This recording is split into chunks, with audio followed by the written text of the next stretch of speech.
اگر آپ کے گھر میں اٹیچ واش روم ہے یا ویسے بھی بیت الخلاء یا واش روم ٹوائلٹ ہے تو اس کا دروازہ کبھی آپ نے کھلا نہیں چھوڑنا. میں آج آپ کو واش روم، بیت الخلاء، ٹوائلٹ کا دروازہ کھلا چھوڑنے کے نقصانات بتاؤں گا. یہ معلومات آپ کی اور آپ کے خاندان کی سلامتی سے متعلق ہے. یہ چند کام کر لیجئے گا اور آپ کی جسم سے منفی نیگیٹو وائبس، منفی توانائی کا ہمیشہ کے لیے خاتمہ ہو جائے گا اور آپ کے شیاطین کمزور پڑنا شروع ہو جائیں گے. نمبر 1، ٹوائلٹ کی صفائی، بیت الخلاء کی صفائی.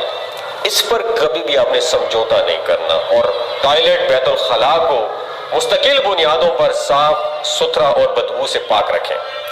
دوسری بات یاد رکھیں، رات کو سونے سے پہلے بیت الخلاء کو صاف اور پاک رکھنے کا اہتمام ضرور کیجیے گا.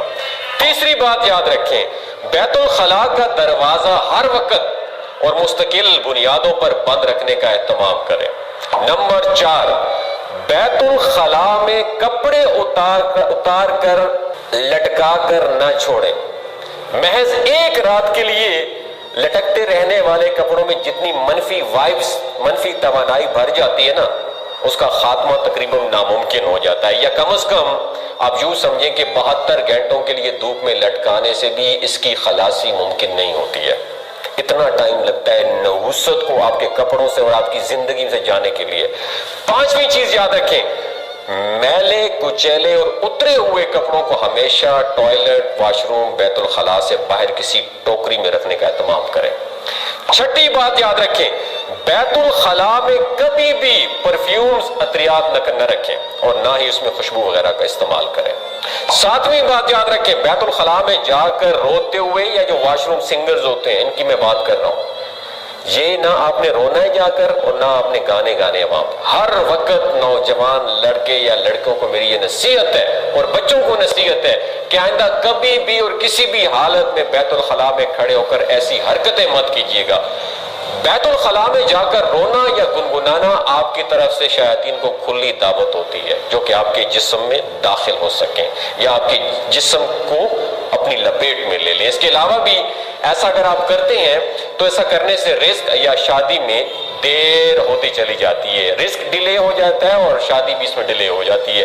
زندگی میں مشکلات بڑھتی ہیں اور بلا سبب غم اور افسردگی کا احساس ہوتا ہے اور ایپیلیپسی کا اٹیک مرگی تک بھی ہو سکتی ہے. 8ویں بات یاد رکھیں، ہر تیسرے دن اپنے گھر کے دروازے اور کھڑکیاں کھولیے اور گھر میں سورہ بقرہ کی تلاوت یا ریکارڈنگ چلائیے. آپ کو بذات خود اپنے اندر اور اپنے گھر والوں میں نفسیاتی بہتری محسوس ضرور ہوگی. گھر سے شیاطین اور جراثیم کو بھگانے کے لیے نبی کریم صلی اللہ علیہ وآلہ وسلم کے فرمان کے مطابق کلونجی کی دھونی ضرور دیجیے گا.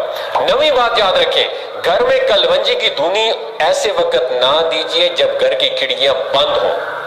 گھر میں بہت زیادہ شیشے نہ لٹکائیں اور ایسا مقصود ہو تو داخلی دروازے کے آس پاس لٹکا لیں. 10ویں بات یاد رکھیں، گھر میں ایسی جگہ نہ بیٹھیں جہاں سے ابھی کوئی اٹھ کر گیا ہو. 11ویں بات یاد رکھیں، جاگنے پر لمبی لمبی سانسیں لیں اور اٹھتے ہوئے بسم اللہ الرحمن الرحیم پڑھیں. 12ویں بات یاد رکھیں، رات میں سونے کا ایک مستقل وقت مقرر کیجئے اور سونے سے پہلے سورہ ملک کی تلاوت کو کبھی بھی ترک نہ کیجئے گا.